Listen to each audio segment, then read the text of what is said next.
Hi, it's Ian here from Scudio. We're going to spend just a little bit of time looking at the annual financial accounts information that you need to publish on your school website to meet the latest school website requirements. The first thing to note is it's just for academies and trusts. So if you maintain school or other, it's not relevant to you.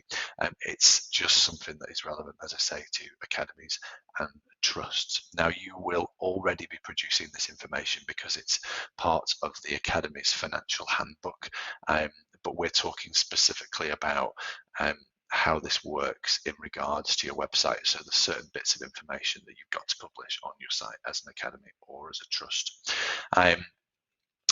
This is stuff that you are going to be producing annually. Some of this as well is more kind of static documents. So the annual accounts information is going to be your annual report, which should include your financial statements and your annual audited accounts. So those are the two main things. The other things that you need to publish on your site are your memorandum and articles of association, and the names of your trustees and members, your board members, and your funding agreement. More detail of this is available, first of all, on our website, on the blog article that goes alongside this video that gives you a bit more information about the specifics that go in there. You'll also find lots of information, first of all, in the school website requirements guide that's free to download. And if you really want to go for it, the school website compliance course will talk you through every area of compliance in detail. Let's just take a little look though at the timeline first of all. So again, the details of this are on the blog article on our website, which is linked here alongside this video. But you have specific dates throughout the year when you need to be publishing specific bits of information. So that's really important to make sure you've got your head around that. What about where you're going to publish this information and who's going to publish it? So the requirements for academies and free schools advise is that your annual accounts information has got to be published on your school website.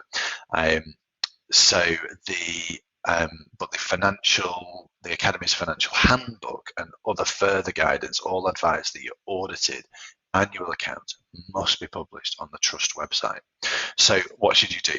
So actually, we'd recommend that you would publish this information in both locations. So you're going to cover everything off. Now that sounds like it's quite hard work. Hopefully your school website provider has got a solution that makes it so that's fixed for you. As Scudio, we've got a feature that's called shared document groups, which lets you create documents that are in groups. It's genius. And then put them together in little groups and then share them onto sites wherever you want to. So let's say, for example, you have got your financial accounts information and you've got this year's stuff and it's all bunched together in one document group. You can drop that on as many different sites as you want. So you can have it on your trust site and then as many school sites within your trust as you want, whether that's 3, whether that's 30 or more. And when you update it in one place at the top level, it will update it around everything. So that's a really, really good way of keeping on top of stuff. That's a feature that's available to Scudio clients. If you don't have something like that, you're going to need some kind of audit trail that helps you do it. But we would very strongly recommend that you publish that information in both places. Let me just give you a couple of examples of people that I feel are doing this pretty well.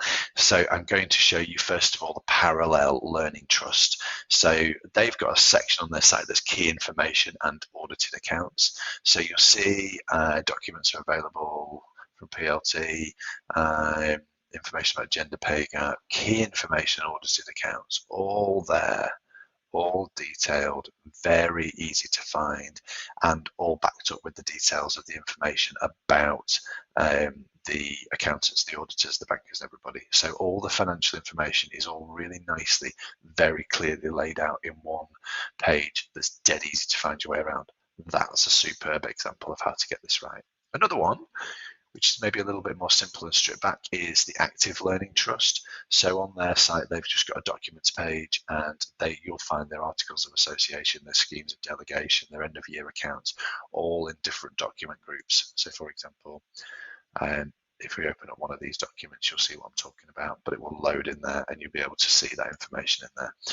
And then you've got things like board minutes and all kind of stuff like that, so it fits together with that kind of stuff. So that's just a couple of examples. Really the big thing to focus on is making sure that you have this information put together really nicely, really cleanly, in a way that's easy to bunch together, and is, if you can, on all your sites as well, so it's dead easy for anybody to find. As I say, I hope that's helpful. You will find more information on our site. The School Website Requirements Guide covers this in more detail and is available to download for free from our website. If you want to go, as I say, into much more depth, the School Website Compliance course, just Google that, you'll find it, is available at Studio TV and is a really good, robust, start to finish course to help you get to grips with school website compliance on your site in full. Thanks so much.